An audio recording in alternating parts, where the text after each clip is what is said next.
Magandang araw po muli mga ate at mga kuya. Ito na naman si Kuya Nanding.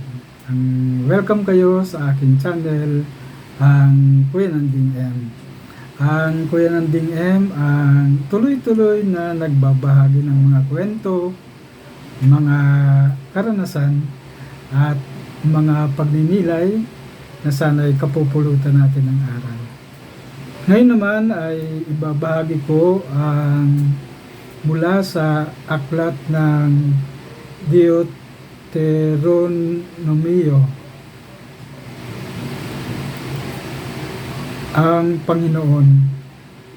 Dapat ninyong malaman na sa langit at sa lupa ay walang ibang Diyos liban sa Panginoon.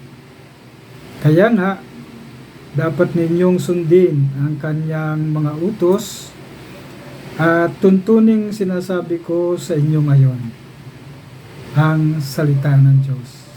Salamat sa Diyos. Kung munting pagninilay, kung titingnan natin ang pagbasang ito ay napaka simple, ngunit puno ng kahulugan. Minsan, maraming mga tao ang bibigyan priority ang maraming bagay. Halimbawa, siyempre ang pangangailangan pang-ekonomiya, isang priority yan. Minsan, pangangailangan ng psychological needs, no? Pangangailangan din yan. Kailangan ng bahay at pangangailangan din yan. Pangangailangan mabuhay sa mundong ito. Pero ang magandang pagnilayan dito, minsan pumupunta na tayo sa extreme. Ibig sabihin ng extreme ay nasa dulo na, ginagawa na nating Panginoon ang kung saan meron tayo. Halimbawa, sa trabaho, ginagawa na nating Panginoon ang lakas paggawa, ginagawa na nating first priority ang pangangailangang pang-material. Pero sa paalaalan sa aklat ng Deuteronomio, napakahalaga yung simbolo ng Christ the King at ang Santo Niño.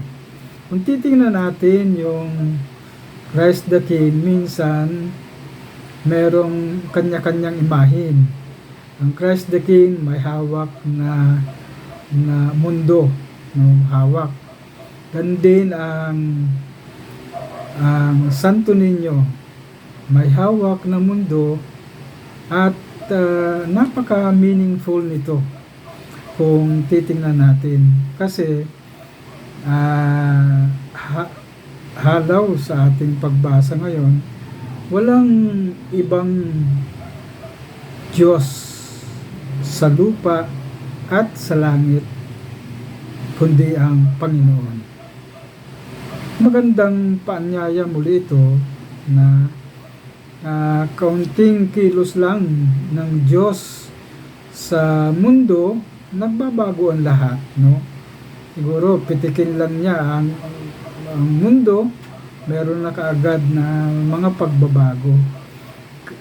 Ganun din ang image ng Santo Niño. Pero dyan sa image na yan, pinapakita rin yung hindi lamang gusto ng Diyos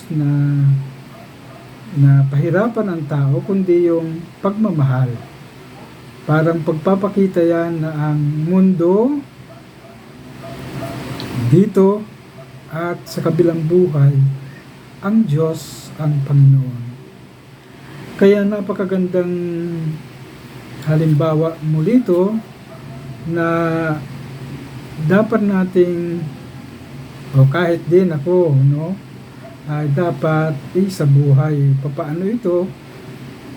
Kung ano yung inuutos ng Diyos. Inuutos ng Diyos, mahalin mo ako ng buong puso, buong kaluluwa, at mahalin mo ang iyong kapwa tulad ng pagmamahal ko sa inyo. So yun ang isang utos na nais ng Diyos sa atin o sa akin. Kaya magandang munting pagninilay lang ito, pero puno ng kahulugan. Kaya napapasalamat ako, Panginoon, sa patuloy mong pagpapaalala sa amin na ang mundong aming ginagalawan, ikaw ang Panginoon. Ang kabilang buhay, ikaw pa rin ang Panginoon. Maraming salamat at sana maging tatak ito sa amin at imbitasyon na ang pagbibigay halaga sa iyo ay walang kupas. Ang lahat ng ito ay pinasasalamatan namin sa ng Espiritu Santo magpasawalang hanggan. So, maraming salamat po at God bless po sa ating lahat. Sa ngalan ng Ama at ng Anak at ng Espiritu Santo. Amen.